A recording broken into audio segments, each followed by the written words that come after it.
Assalamualaikum warahmatullahi wabarakatuh. Nama saya Okta Dwi Kurniawan akan menyampaikan presentasi saya mengenai program peningkatan kebugaran jasmani. Yang pertama yaitu pengertian dari kebugaran jasmani. Kebugaran adalah suatu keadaan di mana seseorang melakukan tugas atau kegiatan sehari-hari tanpa merasakan kelelahan dalam melaksanakan pekerjaan tersebut. Jadi seseorang tersebut dalam melakukan kegiatan sehari-hari tidak merasakan keberatan dan tidak merasakan kelelahan. Yang berikutnya yaitu komponen dari kebugaran jasmani. Yang pertama ada daya tahan jantung dan paru. Yang kedua adalah kekuatan dan daya tahan otot. Yang ketiga kelentukan. Yang keempat adalah komposisi tubuh. Yang berikutnya adalah cara-cara untuk menyusun program peningkatan kebugaran jasmani. Yang pertama ada dua konsep, yaitu konsep MOLIS dan juga konsep FIT. Yang pertama yaitu konsep MOLIS. Yang pertama adalah move atau bergerak. Bergerak di sini memiliki pengertian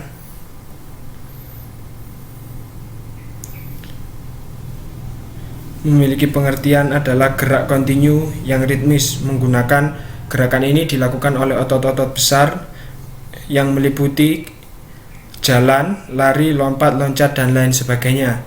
Tipe gerakan ini bertujuan untuk meningkatkan daya tahan jantung paru dan juga mengurangi lemak dalam tubuh. Bahan bakar utama dalam gerak ini adalah lemak. Yang berikutnya adalah lift atau mengangkat beban. Gerak melawan beban, baik beban berat maupun berat badan sendiri. Misalnya kita mengangkat dumbbell atau partner. Tipe gerak ini bertujuan untuk melatih otot-otot baik dalam kekuatan, daya tahan, pembentukan maupun pengencangan. Yang berikutnya adalah stretch atau merenggangkan sendi. Latihan ini bertujuan untuk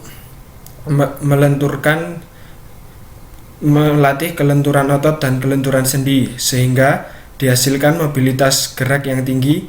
Dengan dasar gerak tersebut, semua komponen kebugaran akan terlatih. Yang berikutnya yaitu konsep FIT. Konsep FIT di sini yang pertama adalah frekuensi. Frekuensi di sini yang dimaksudkan adalah seberapa sering kita berlatih.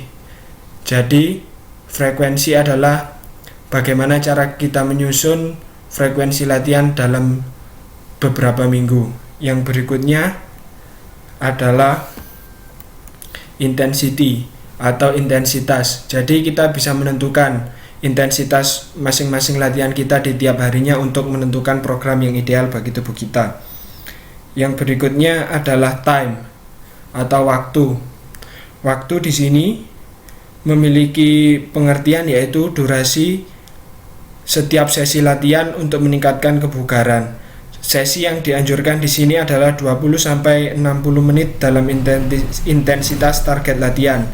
Hasil latihan akan nampak setelah 8-12 minggu dan akan stabil setelah 20 minggu.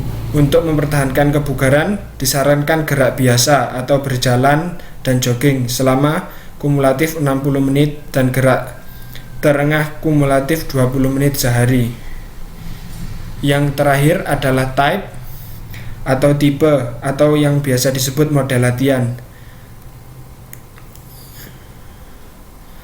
Selain itu, dengan ke-7 dari konsep-konsep di atas harus terkait dengan prinsip-prinsip latihan. Prinsip-prinsip latihan sendiri ada 3, yaitu yang pertama adalah overload. Overload di sini yaitu beban berlebih. Jadi dalam kita melakukan aktivitas fisik, beban berlebih itu dibutuhkan untuk pembentukan otot. Yang kedua adalah specificity. Dalam kita melakukan aktivitas peningkatan kebugaran jasmani, memerlukan pemilihan latihan apa yang ingin kita latih, apakah daya tahan jantung paru ataukah membentuk tubuh atau melenturkan otot. Jadi harus memiliki spesifikasi sendiri-sendiri. Yang ketiga yaitu reversible. Jadi semua latihan yang kita lakukan apabila kita tidak pernah melatihnya akan kembali seperti awal atau menjadi nol, baik massa otot, kelentukan maupun lain-lain. Yang berikutnya adalah manfaat dari program peningkatan kebugaran jasmani. Yang pertama yaitu manfaat bagi jantung. Manfaat bagi jantung yaitu yang pertama, jantung bertambah besar dan kuat sehingga daya tampung besar dan denyutan lebih kuat. Yang kedua, manfaat bagi pembuluh darah. Elastisitas pembuluh darah bertambah.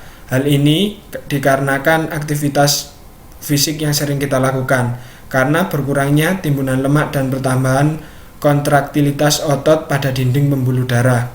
Ini juga dapat mengurangi resiko penyakit-penyakit seperti penyakit jantung dan lain-lain. Yang ketiga adalah manfaat bagi paru. Paru-paru kita ketika kita sering melakukan kegiatan untuk meningkatkan kebugaran jasmani, yaitu elastisitasnya bertambah, daya tampung oksigen lebih besar. Yang keempat, manfaat bagi otak.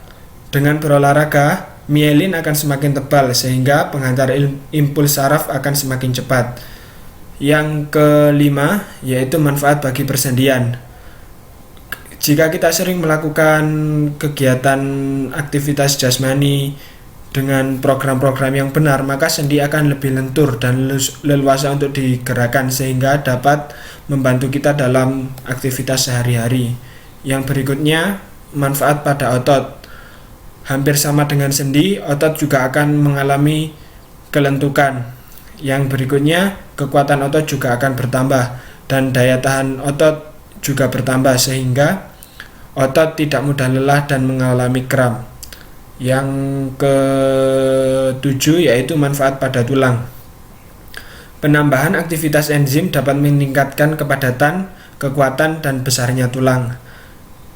Yang terakhir yaitu manfaat bagi ligamen dan tendo, yaitu dengan seringnya kita melakukan aktivitas jasmani, kekuatan ligamen dan tendo kita akan bertambah yang dapat mengurangi resiko cedera. Mungkin cukup sekian presentasi yang dapat saya sampaikan. Kurang lebihnya saya mohon maaf. Wassalamualaikum warahmatullahi wabarakatuh.